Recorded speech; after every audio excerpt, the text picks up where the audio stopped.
తెనాలి తెలివి. అది విజయనగర సామ్రాజ్యం. రాజుగారి కోటకు దగ్గరలో ఓ గ్రామం. ఆ ఊర్లో ఓ ముసలావిడ నివసిస్తూ ఉండేది. ఒక రోజున నలుగురు వ్యక్తులు వచ్చి, అవ్వా, మేము చాలా దూరం ప్రయాణం చేసి వచ్చాం.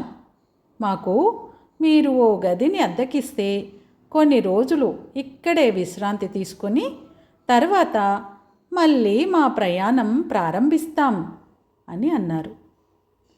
మీరిక్కడ ఉండేది కొన్ని రోజులే కదా, నాకు అద్దె వద్దు, ఏమీ వద్దు. మీ భోజనాల వరకు డబ్బులు ఇవ్వండి చాలు అని అవ్వ అంది. అలా కొన్ని రోజులు గడిచాక వాళ్ళు బంగారు నాణాలతో ఉన్న కుండనొకటి ఆమెకిచ్చారు. అవ్వా, దీన్ని భద్రంగా చూడాల్సిన బాధ్యత మీదే.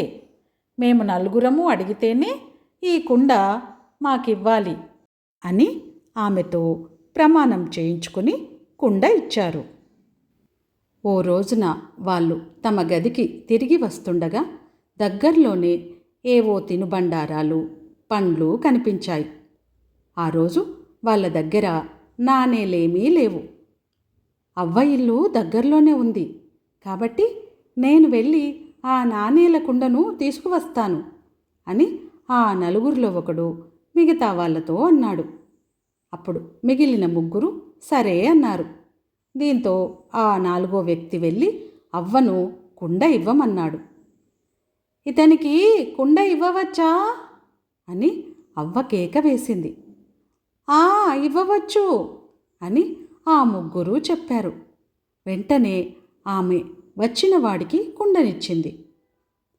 వాడేమో ఇదే అవకాశమని మెల్లిగా జారుకున్నాడు.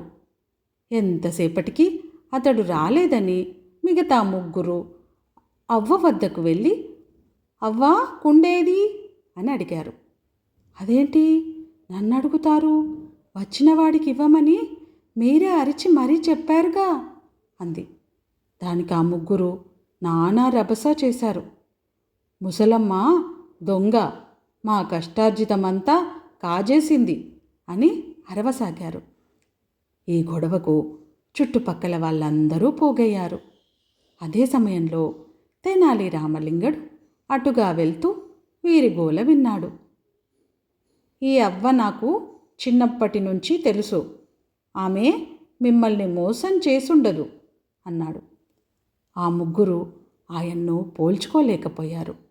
తమకు అవ్వకు మధ్య జరిగిన ప్రమాణం, షరతుల గురించి చెప్పారు. నలుగురం వస్తేనే ఇవ్వమన్నాం కదా, ఆమెమో ఇవ్వకుండానే ఇచ్చాను అని అబద్ధం ఆడుతోంది అని ఆ ముగ్గురు కేకలేశారు. వెంటనే తెనాలి రామలింగడికి విషయం అర్థమైంది. అవును, అవ్వ అబద్ధం ఆడుతోంది, కుండ తన వద్దే ఉంది అని రామలింగడనగానే ఆ ముగ్గురు దొంగల మొహాలు వెలిగిపోయాయి.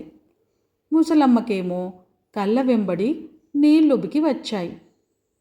కానీ ఆ కుండ ఇప్పుడు మీకివ్వడం కుదరదు అని అంతలోనే రామలింగడు కుండ బద్దలు కొట్టాడు. అదేంటి, మాది మాకు కావాల్సిందే అని వారు పట్టుబట్టారు. మీ కుండ మీకు కావాల్సిందంటే ఆ నాలుగో వాడు రావాల్సిందే అని రామలింగడు తేల్చేశాడు. అప్పుడే ముగ్గురు గతుక్కుమన్నారు. అయినా వాడో దొంగ వెధవ, వాడెక్కడున్నాడో ఎవరికి తెలుసు, మేమున్నాం కదా అని పట్టుబట్టారు. మీలో ఒకడు దొంగైతే మీరు దొంగలే అన్నమాట అని రామలింగడు అనగానే వారు తమ బండారం బయటపడిందని పారిపోయే ప్రయత్నం చేశారు. అక్కడే ఉన్న భటులు ఆ ముగ్గురిని బంధించారు. తర్వాత పారిపోయిన ఆ నాలుగో వాడిని పట్టుకొని బంగారు నాణాలు స్వాధీనం చేసుకున్నారు. తన మీద పడ్డ నింద తొలగిపోయి నిజం బయటపడ్డందుకు అవ్వ ఎంతో సంతోషించింది.